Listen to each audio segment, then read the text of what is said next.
Picture this. You're a hunter-gatherer. 10,000 years ago, you've broken your leg. There are no hospitals, no doctors, no medicine. What do? This is where our story begins, the long, winding, and often brutal history of medicine. For our earliest ancestors, life was a constant struggle for survival. And when sickness or injury struck, their first attempts at medicine were a mix of instinct, observation, and a heavy dose of superstition. They used plants as remedies, learning through trial and error which leaves soothed a wound and which berries were deadly. Archaeologists have even found prehistoric skulls with perfectly round holes drilled into them. This practice, called trepanation, might have been an attempt to release evil spirits believed to cause headaches or seizures. It's a chilling thought, but amazingly, some of these early patients actually survived. As civilizations rose, so did more complex ideas about the body. In ancient Egypt, around 3000 BC, medicine was deeply intertwined with religion. Physicians were often priests who believed illness was a punishment from the gods. Their treatments involved prayers and rituals, but they weren't just relying on magic. The Edwin Smith Papyrus, one of the oldest surviving medical texts, shows they had a surprisingly practical understanding of anatomy and surgery. They could set fractures, stitch wounds, and even perform minor operations. They also had a vast pharmacopoeia, using ingredients like honey, a natural antiseptic, to treat infections. Meanwhile, in ancient Greece, a revolution was brewing. A physician named Hippocrates, born around 460 BC, changed everything. He famously declared that diseases were not caused by angry gods, but by natural causes. This was a radical idea. He and his followers developed the theory of the four humours: blood, phlegm, black bile, and yellow bile. They believed that health depended on these four fluids being in perfect balance. An imbalance, they thought, caused illness. To restore this balance, they used methods like bloodletting, prescribing specific diets, and exercise. The Hippocratic Oath, a pledge of ethical conduct for physicians, is still a cornerstone of modern medicine today. After the fall of Rome, Europe entered the Dark Ages, and much of this classical knowledge was lost or suppressed. Medical progress stalled. But while Europe slumbered, the Islamic Golden Age was dawning. From the 8th to the 14th centuries, scholars in cities like Baghdad and Damascus translated and preserved the ancient Greek and Roman texts. They didn't just save this knowledge, they built upon it. Figures like Ibn Sina, known in the West as Avicenna, wrote The Canon of Medicine, a monumental encyclopedia that became the standard medical textbook in Europe for centuries.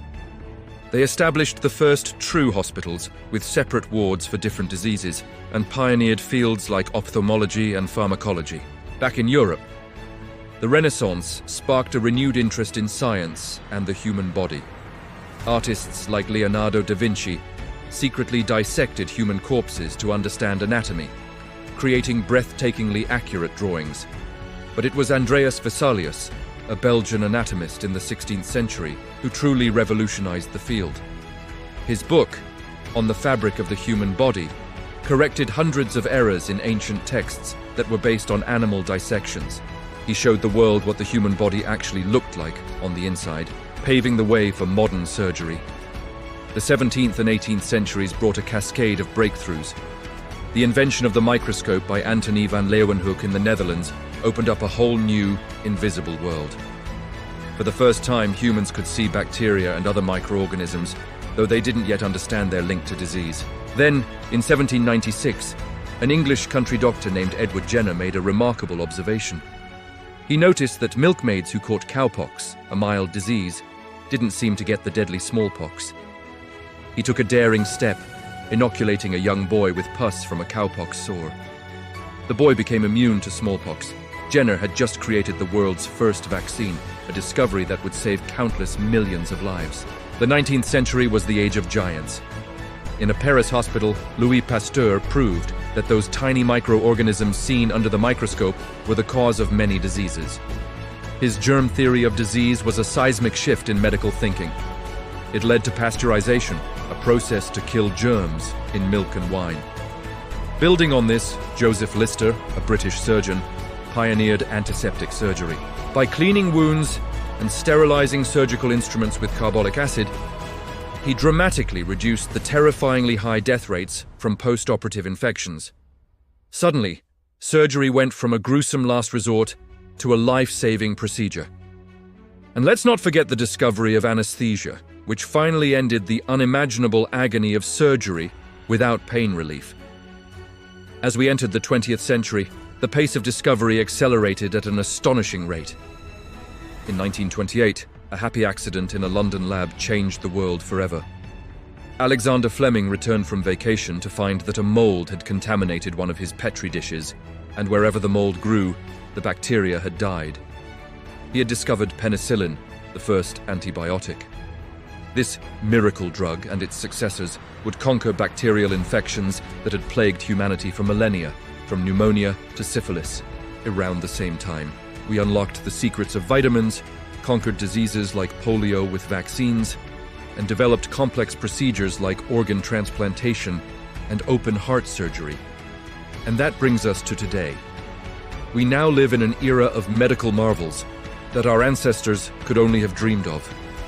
We've mapped the entire human genome, opening the door to personalized medicine tailored to our unique genetic code. We're developing gene therapies to correct inherited diseases, using robotic surgery for incredible precision, and harnessing the power of artificial intelligence to diagnose illnesses faster and more accurately than ever before.